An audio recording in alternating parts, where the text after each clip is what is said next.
ज्या नेत्याला तुम्ही काल रात्रीपर्यंत टीव्हीवर ठाकरे गटाची बाजू आक्रमकपणे मांडताना पाहत होता, ज्या नेत्यावर वरळीत आदित्य ठाकरेंची पूर्ण जबाबदारी होती, तोच नेता दुसऱ्या दिवशी दुपारी थेट उपमुख्यमंत्री एकनाथ शिंदे आणि मुख्यमंत्री देवेंद्र फडणवीस यांच्यासोबत गाडीतून उतरतो आणि अवघ्या काही तासात थेट विधान परिषदेचा उपसभापती बनून खुर्चीवर जाऊन बसतो। ऑपरेशन टायगरच्या धक्क्यातून उद्धव ठाकरे आणि त्यांचा पक्ष अजून सावरलाही नव्हता, तोच एकनाथ शिंदेंनी मंगळवारी दुपारी मुंबईच्या राजकारणात असा काही भूकंप घडवला, ज्याची कुणकुण शेवटच्या मिनिटांपर्यंत महाविकास आघाडीच्या एकाही नेत्याला लागली नाही। जेव्हा विधान परिषदेच्या उपसभापती पदाच्या निवडणुकीसाठी थेट सचिन अहिर यांनी शिंदे गटाकडून उमेदवारी अर्ज भरला, तेव्हा सुरुवातीला अनेकांना वाटलं की हा एखादा अफवा किंवा मॉफ केलेला फोटो आहे। पण थोड्याच वेळात जेव्हा त्यांच्या नावावर शिक्कामोर्तब झालं आणि ते बिनविरोध उपसभापती झाले, तेव्हा मात्र महाविकास आघाडीच्या पायाखालची जमीन सरकली। हा धक्का ठाकरेंसाठी केवळ एक आमदार फुटण्यापुरता मर्यादित नाही, तर हा थेट मुंबईच्या वरळीच्या किल्ल्याला आणि आदित्य ठाकरेंच्या राजकीय अस्तित्वाला बसवलेला सर्वात मोठा सुरुंग आहे। एका बाजूला उद्धव ठाकरे मराठवाड्याच्या दौऱ्यावर असताना त्यांच्याच हक्काच्या मुंबईत एकनाथ शिंदेंनी हा इतका मोठा गेम कसा केला आणि सचिन अहिर यांचं शिंदे सेनेत जाणं हे मुंबईच्या राजकारणाला कसं उलथवून टाकणारं ठरणार आहे।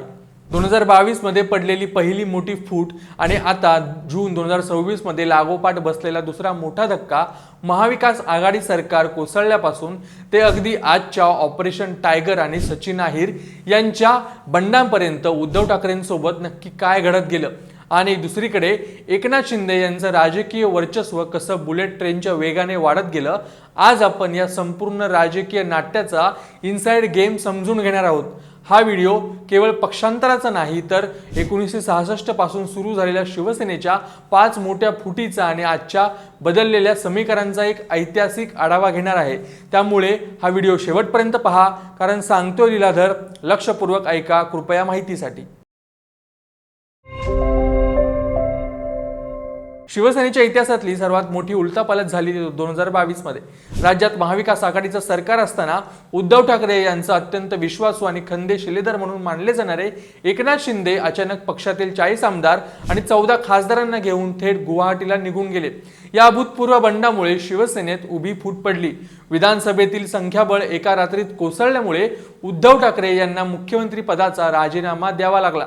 यानंतर एकनाथ शिंदे यांनी भाजपसोबत हातमिळवणी करत राज्याची सत्ता काबीज केली आणि थेट मुख्यमंत्री पदावर विराजमान झाले। पण मुख्यमंत्री शिंदे एवढ्यावरच थांबले नाहीत, तर 2024च्या लोकसभा आणि विधानसभा निवडणुकांमध्ये उद्धव ठाकरे यांच्या पक्षाला काही प्रमाणात यश मिळालं। त्यांचे 9 खासदार आणि 20 आमदार निवडून आले। पण हेच खासदार पुन्हा एकनाथ शिंदे यांच्या रडारवर होते। गेल्या महिन्यात म्हणजे जून 2026 मध्ये एकनाथ शिंदेंनी ऑपरेशन टायगर नावाची एक अत्यंत गुप्त आणि आक्रमक मोहीम राबवली। या मोहिमेअंतर्गत ठाकरे गटातील तब्बल 6 खासदारांनी एकाच वेळी बंड पुकारत शिंदे गटात प्रवेश केला। यामध्ये धाराशिवचे ओमराजे निंबाळकर, शिर्डीचे खासदार भाऊसाहेब वाकचौरे, हिंगोलीचे खासदार नागेश आष्टीकर, वाशिमचे खासदार संजय देशमुख आणि ईशान्य मुंबईचे बडे नेते म्हणजेच खासदार संजय दिना पाटील यांचा समावेश होता। पक्ष सोडताना या सर्व खासदारांनी आपापल्या मतदारसंघातील विकास कामांचं कारण दिलं, तरी पडद्यामागची आणि खरी रणनीती एकनाथ शिंदेंची होती।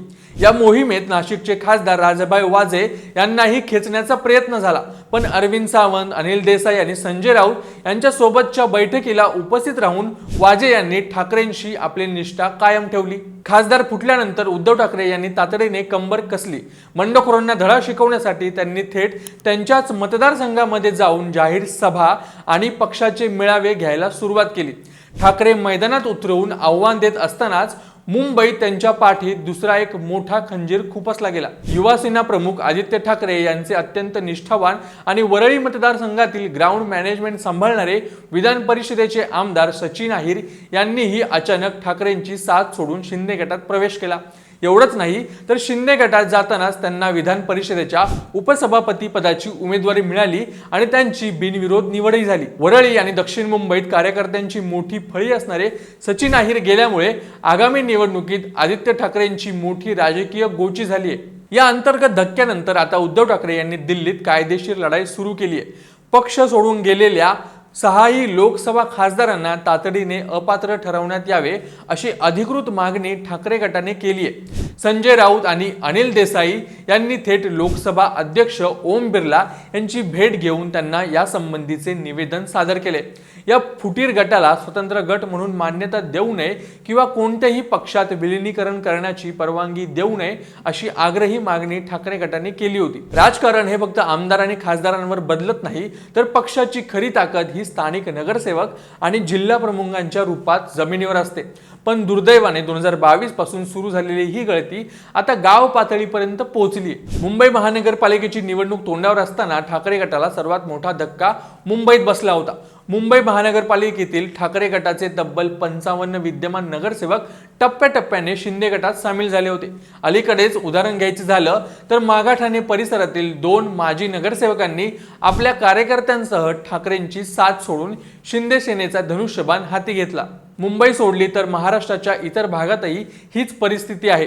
गेल्या 4 वर्षात धुळे, नवी मुंबई, पालघर आणि मराठवाड्यातील शेकडो नगरसेवक, जिल्हा प्रमुख, तालुका प्रमुख आणि युवा सेनेच्या अनेक पदाधिकाऱ्यांनी एकनाथ शिंदेंच्या नेतृत्वावर विश्वास ठेवून शिंदे गटाची वाट धरली। एकनाथ शिंदे यांच्याकडे असणारा सत्तेचा रिमोट कंट्रोल आणि विकास कामांसाठी मिळणारा भरघोस निधी यामुळे स्थानिक नेत्यांना शिंदे गटात जाणे अधिक फायदेशीर वाटू लागले आहे, ज्यामुळे ठाकरेंची शिवसेना दिवसेंदिवस खिळखिळी होत चालली आहे। आता अनेकांना वाटत असेल की शिवसेनेत हे पहिल्यांदाच घडतंय का, तर मुळीच नाही। बाळासाहेब ठाकरे यांनी 19 जून 1966 रोजी 80% समाजकारण आणि 20% राजकारण या सूत्रावर शिवसेनेची स्थापना केली होती। मराठी माणूस आणि भूमिपुत्रांच्या हक्कासाठी लढणारा हा पक्ष आक्रमकतेसाठी ओळखला जायचा, पण बाळासाहेबांच्या हयातीत सुद्धा शिवसेनेला अनेक मोठ्या बंडांचा सामना करावा लागलाय। पहिलं बंड झालं होतं 1991। छगन भुजबळ यांचं मंडल आयोगाच्या मुद्द्यावरून निर्माण झालेल्या मतभेदानंतर छगन भुजबळ यांनी शिवसेनेत पहिलं मोठं बंड केलं। त्यांनी पक्षातील 18 आमदारांना घेऊन थेट काँग्रेसमध्ये प्रवेश केला होता। दुसरं बंड 1999 गणेश नाईक यांनी केलं। नवी मुंबईचे राजे समजले जाणारे गणेश नाईक यांनीही अंतर्गत वादातून पक्षाला जय महाराष्ट्र केला होता। तिसरं बंड झालं होतं 2005 साली नारायण राणे यांचं। राणे शिवसेनेचे आक्रमक नेते आणि माजी मुख्यमंत्री राणे यांनी उद्धव ठाकरे यांच्या कार्यपद्धतीवर उघड नाराजी व्यक्त करत पक्षाला सोडचिठ्ठी दिली आणि काँग्रेसमध्ये प्रवेश केला होता। चौथं बंड झालं होतं 2006 साली राज ठाकरे यांचं। हा शिवसेनेच्या इतिहासातील सर्वात भावनिक आणि मोठा धक्का होता। बाळासाहेबांचे पुतणे आणि तरुण वर्गात प्रचंड लोकप्रिय असणाऱ्या राज ठाकरेंनी अंतर्गत मतभेदांमुळे पक्ष सोडला आणि महाराष्ट्र नवनिर्माण सेना म्हणजेच मनसेची स्थापना केली। या लागोपाठच्या बंडांमुळे शिवसेना अनेकदा अडचणीत आली, पण बाळासाहेब ठाकरेंच्या अफाट लोकप्रियतेमुळे आणि करिश्म्यामुळे पक्ष प्रत्येक वेळी पुन्हा फिनिक्स पक्षासारखा उभा राहिला होता। 17 नोव्हेंबर 2012 रोजी बाळासाहेब ठाकरे यांचं निधन झालं आणि संपूर्ण महाराष्ट्रावर दुःखाचा डोंगर कोसळला। बाळासाहेबांनंतर शिवसेनेचे काय होणार हा प्रश्न सगळ्यांसमोर होता, पण अशावेळी पक्षाची पूर्ण धुरा उद्धव ठाकरे यांच्याकडे आली। उद्धव यांनी शिवसेनेच्या पारंपरिक आणि आक्रमक आणि तोडफोड करणाऱ्या शैलीला बाजूला सारून पक्षाला अधिक संयमी, सुशिक्षित आणि संघटनात्मक स्वरूप देण्याचा प्रयत्न केला होता। 2014 मध्ये भाजपसोबत जागा वाटपावरून वाद झाल्यानंतर उद्धव ठाकरेंनी स्वबळावर लढण्याचा धाडसी निर्णय घेतला, ज्यामध्ये शिवसेनेचे 63 आमदार निवडून आले। पुढे पुन्हा भाजपसोबत युती करून ते सत्तेत आले। 2017च्या मुंबई महानगरपालिका निवडणुकीतही दोन्ही पक्षात जोरदार संघर्ष झाला। 2019ची विधानसभा निवडणूक एकत्रित लढवून सुद्धा मुख्यमंत्री पदावरून झालेल्या वादामुळे उद्धव ठाकरेंनी भाजपसोबतची 25 वर्षाची जुनी युती तोडून टाकली। त्यांनी सर्वांना धक्का देत काँग्रेस आणि राष्ट्रवादी काँग्रेस सोबत महाविकास आघाडीची स्थापना केली आणि मुख्यमंत्री म्हणून शपथ घेतली। ठाकरे घराण्यातील मुख्यमंत्री पदावर बसणारे ते पहिलेच व्यक्ती ठरले। कोरोनाच्या अत्यंत कठीण काळात त्यांनी माझे कुटुंब माझी जबाबदारी म्हणून सोशल मीडियाच्या माध्यमातून जनतेशी थेट संवाद साधला आणि परिस्थिती अत्यंत गंभीररित्या सांभाळली। पण यात संयमी आणि सौम्य राजकारणामुळे पक्षातील कट्टर हिंदुत्ववादी आणि आक्रमक नेते नाराज होत गेले। त्याचा फायदा उठवून 2022 मध्ये एकनाथ शिंदेंनी बंडांचे निशाण फडकवले। 1966 ते 2026 या 60 वर्षाच्या प्रवासात शिवसेनेने अनेक चढउतार पाहिले। भुजबळ, राणे किंवा राज ठाकरेंनी जेव्हा पक्ष सोडला तेव्हा केवळ नेते गेले होते, पक्षाचे नाव आणि चिन्ह बाळासाहेबांकडे सुरक्षित होते. पण 2022 आणि 2026 मधील बंड हे पूर्णपणे वेगळं होतं. इथे पक्षाचे नाव, पक्षाचे अधिकृत चिन्ह, धनुष्यबाण आणि बहुतांश लोकप्रतिनिधी एकनाथ शिंदेंच्या बाजूला गेले आहेत. अशा वेळी उद्धव ठाकरे यांच्या समोर केवळ पक्ष वाचवण्याचंच नाही तर ठाकरे ब्रँडचे राजकीय अस्तित्व टिकवून ठेवण्याचं सर्वात मोठं आव्हान आहे. तुम्हाला काय वाटतं? सलग लागणाऱ्या या राजकीय धक्क्यांमधून उद्धव ठाकरेंची उभाटा सेना शिवसेना पुन्हा उभी करू शकतील का? आणि एकनाथ शिंदेंची ही ऑपरेशन टायगर मोहीम महाराष्ट्राच्या लोकशाहीसाठी योग्य पायंडा पाडणारी आहे का? तुमचे विचार खाली कमेंट्समध्ये नक्की सांगा. आणि अशा सखोल विश्लेषणासाठी अभिजात मराठी विशेषला नक्की फॉलो आणि सबस्क्राईब करा.